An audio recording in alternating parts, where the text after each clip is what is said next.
Welcome to my channel, The Good Book Tales. In today's video, we dive deep into one of the most dramatic and unforgettable stories in the Bible, the fall of Sodom and Gomorrah. It is a story of judgment, destruction, and above all, God's mercy. But before the flames rained down and the cities crumbled into dust, there were people, ordinary men and women, living their daily lives, unaware that their world was about to change forever. Imagine waking up one morning and hearing whispers that something terrible was coming. A warning so unbelievable that most would simply laugh it away. This is not just a tale about fire from the heavens.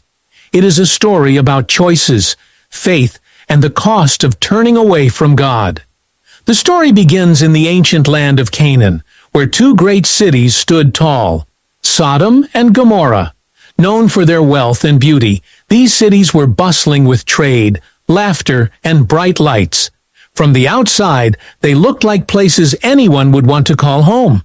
But beneath the surface, something darker grew. The people had turned their hearts away from what was right. Greed, pride, and selfishness took the place of kindness and justice. The cries of those who suffered in silence rose up to heaven. And God, who is both just and merciful, could no longer ignore it. Enter Abraham, a man chosen by God, living not too far from these doomed cities.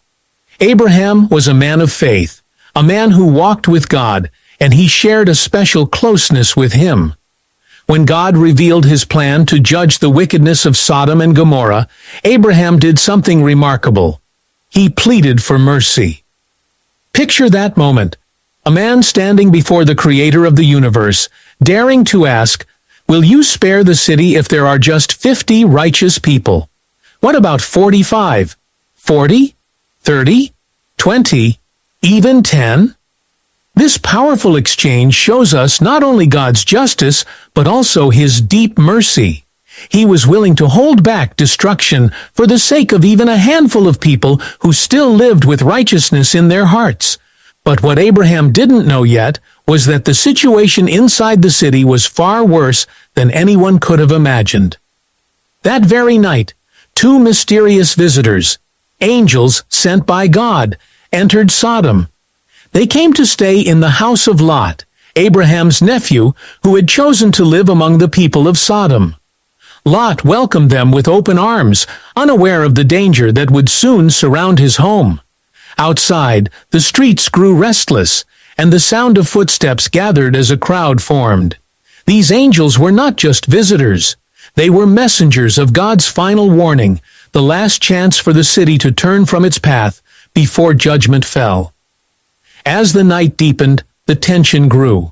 The angels prepared Lot and his family with urgent words, "Get out now. Do not look back." But how could Lot convince his family to leave everything behind? Their home, their memories, their life? The struggle was not just against the destruction coming from above. It was against the pull of the heart that clung to comfort and familiarity. This was more than a test of faith. It was a battle between trust and hesitation, between God's call to escape and the temptation to stay.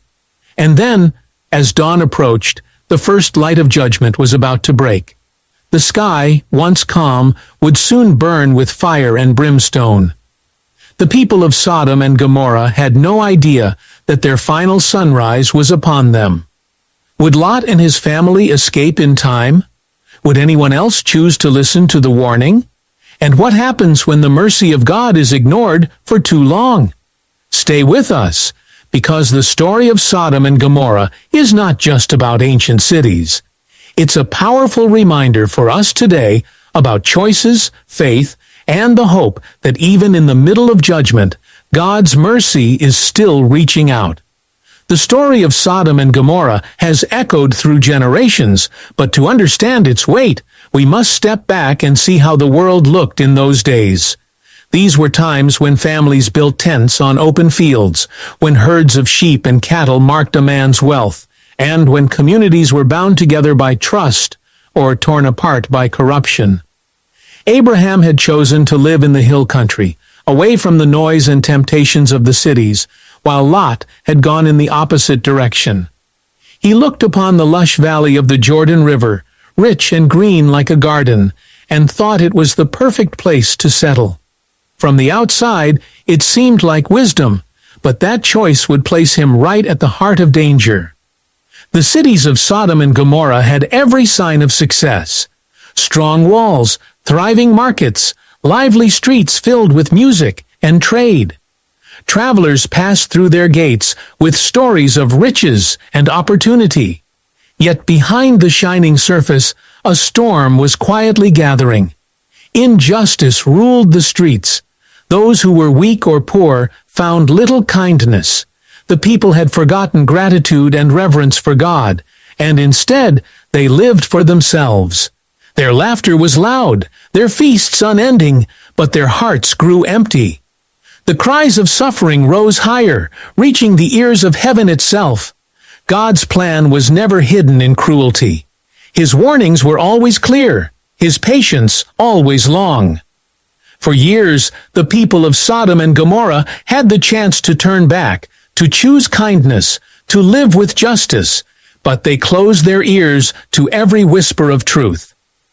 Abraham's prayer showed us that God was willing to spare the cities if only a few righteous could be found. The tragedy was not in God's judgment, but in the stubborn refusal of the people to change. Even in his decision to send destruction, he sent angels of mercy first, offering a way of escape. Now imagine Lot, sitting at the gate of Sodom as evening shadows stretched across the city. He watched the strangers approach, two figures whose presence carried a quiet strength. Something in their steps, in the way they carried themselves, made him rise quickly and bow low. He insisted they stay under his roof, perhaps sensing that the night would bring trouble. Lot knew his city too well. He had seen what the people were capable of. And so, within his walls, he tried to protect them, unaware that they were the very messengers of God sent to protect him. But outside, unrest began to stir. Whispers spread through the streets, gathering into shouts as the crowd thickened near Lot's home. The tension grew heavy, like thunder building before a storm. The angel's mission was not only to save Lot's family, but also to reveal the depth of the city's corruption. What would happen when the people of Sodom faced the presence of God's messengers? The night was far from over, and with every passing moment, the line between safety and destruction grew thinner. The night in Sodom grew darker, but the voices outside Lot's house grew louder. The crowd gathered, restless and demanding. What began as whispers of curiosity had turned into a roar of anger. Lot stood at his doorway, torn between fear and duty. He knew the cruelty of the city, and he also knew the weight of protecting his guests. His heart raced as he looked back at his family inside, wondering how long they could hold the line before chaos broke through. Inside the home, the angels watched silently, their calmness in sharp contrast to the storm outside. They were not afraid, but their presence revealed something greater than Lot could fully understand. This was more than a visit. It was a final confrontation between heaven's mercy and the depth of human corruption. Lot pleaded with the crowd, stepping forward with words of peace, but the people were blinded by their own desires.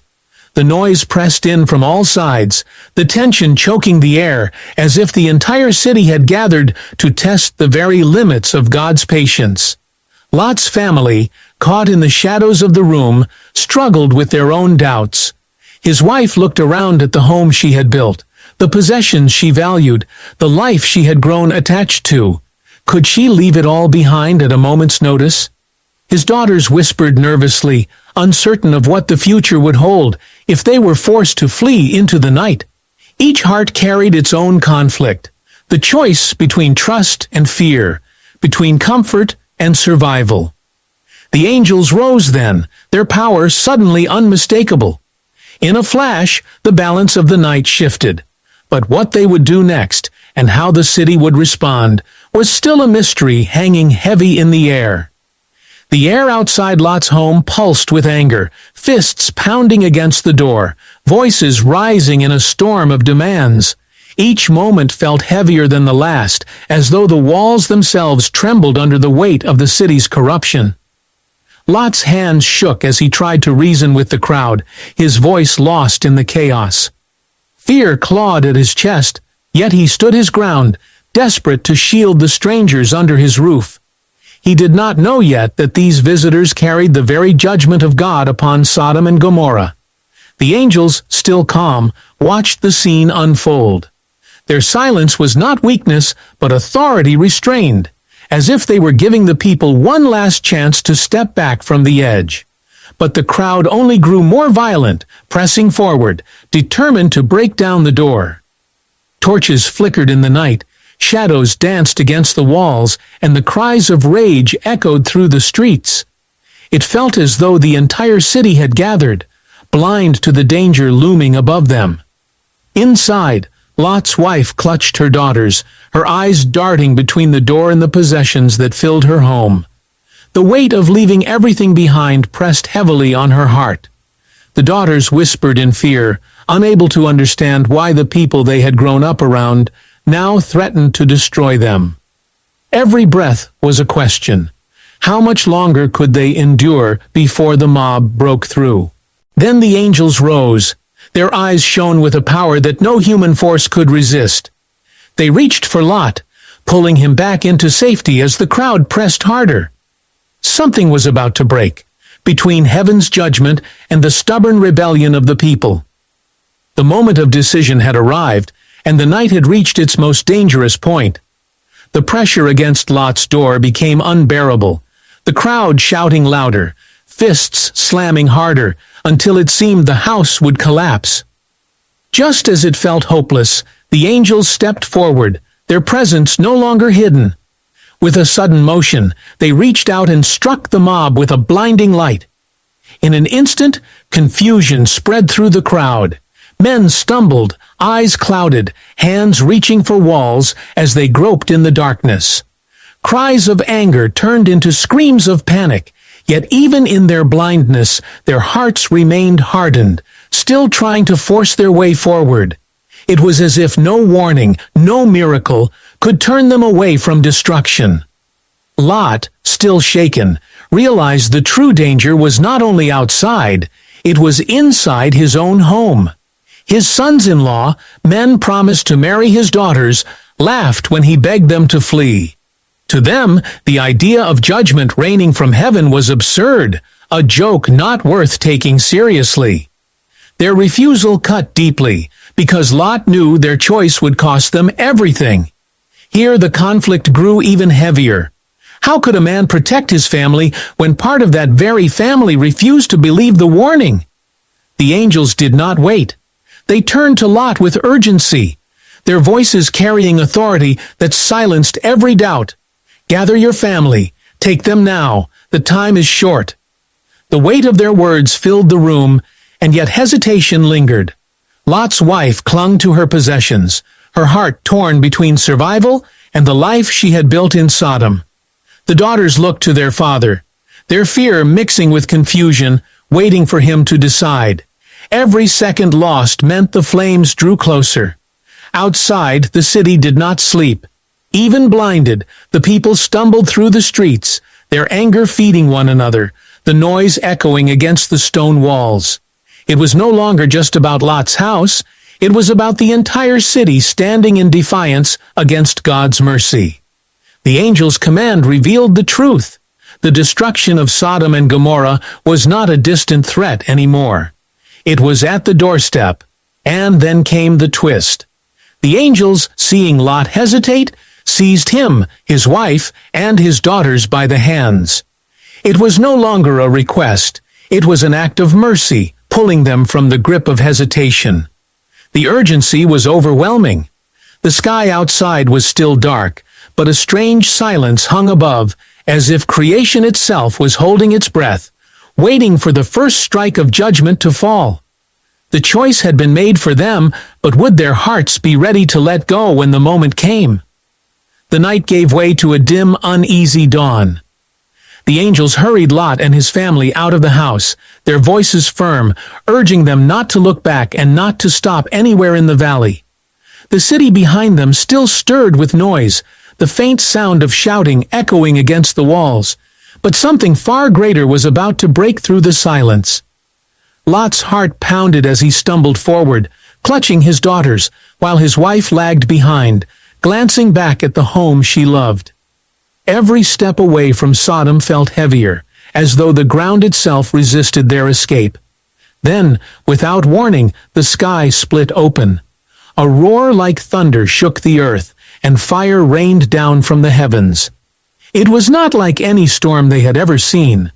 The flames poured from above with a heat that turned night into a terrifying brightness. The cities of Sodom and Gomorrah, once full of laughter, song, and light, were consumed in moments. Stone crumbled, roofs collapsed, and the ground shook with the force of judgment. The beauty of the valley was swallowed in smoke, the lush fields scorched into ash. The cries of the people rose up, only to be drowned by the roar of destruction. Lot pressed forward, his eyes fixed ahead, but then the final twist came.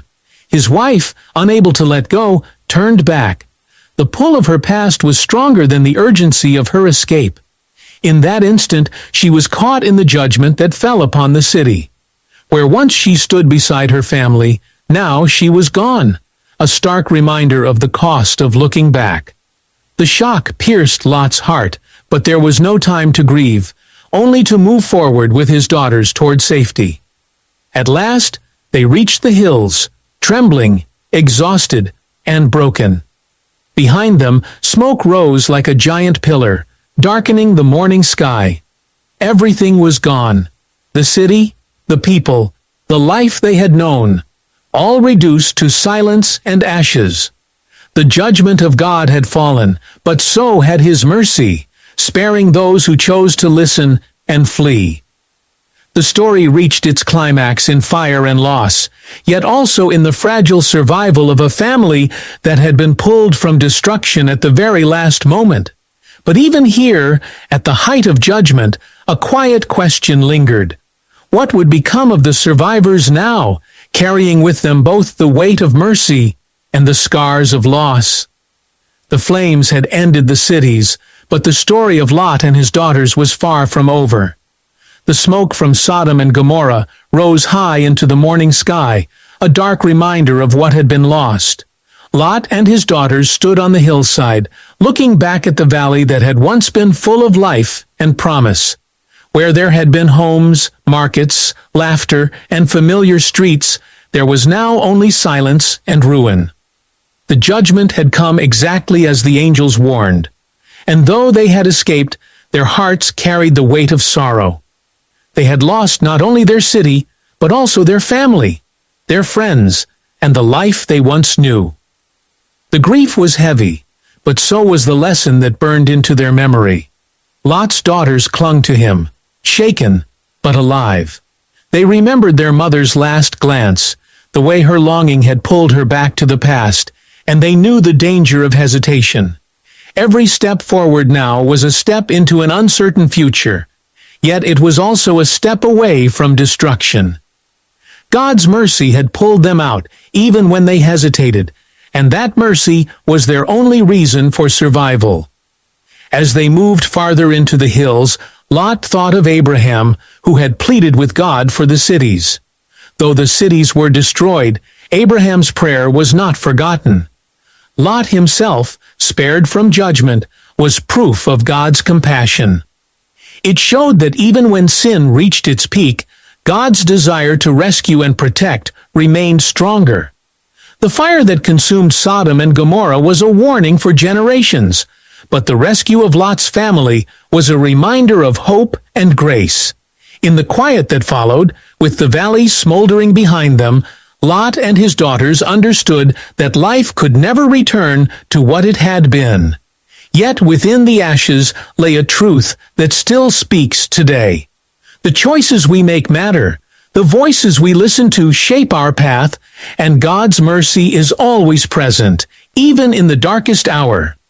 The fall of Sodom and Gomorrah was a story of judgment and destruction, but it was also a story of escape, faith, and the enduring hand of God reaching out to save. And so, as the smoke drifted into the heavens, the story closed with both loss and hope. The memory of the cities would remain forever, not only as a warning but as a call to trust in God's mercy before it is too late. For those who hear and choose to follow, there is always a way forward, even through the fire.